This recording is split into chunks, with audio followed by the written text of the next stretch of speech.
তুমি না তওবা করেছিলে? তুমি না শুধুমাত্র আল্লাহর জন্য সবকিছু ছেড়ে দিয়েছিলে? বুঝতে পেরেছিলে কোথায় তোমার আসল ঠিকানা? ভুলে গেছ? আবার কোন পাপ তোমায় গ্রাস করে নিল?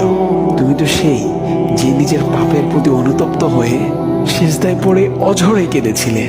তাহলে আবার কেন দুনিয়ার ধোঁকায় পড়ে গেলে? কেন ভুলে গেলে কোথায় তোমার আসল গন্তব্য? তুমি কি হার মেনে নিয়েছো নফসের কাছে? তুমি এত দুর্বল, ভুলে গেছো তুমি কার বান্দা? কে তোমার রব? তোমার রব তো সর্বশক্তিমান। সর্বশক্তিমানের বান্দা আবার কখনো দুর্বল হয় নাকি? মৃত্যু পর্যন্ত লড়ে যাও তুমি। শয়তানকে দেখিয়ে দাও তোমার ইমানের পাওয়ার। শয়তানের ধোকায় পড়ে অনেক পাপ করে ফেলেছো, তাই নিরাশ হয়ে গেছো তুমি, তাই না? তুমি কি জানো না তোমার রব কতটা মহান? তিনি তো তোমাকে ক্ষমা করার জন্য অপেক্ষা করছেন। তাই ফিরে আসো সেই রবের দুয়ারে, যার দুয়ার কখনো বন্ধ হয় না।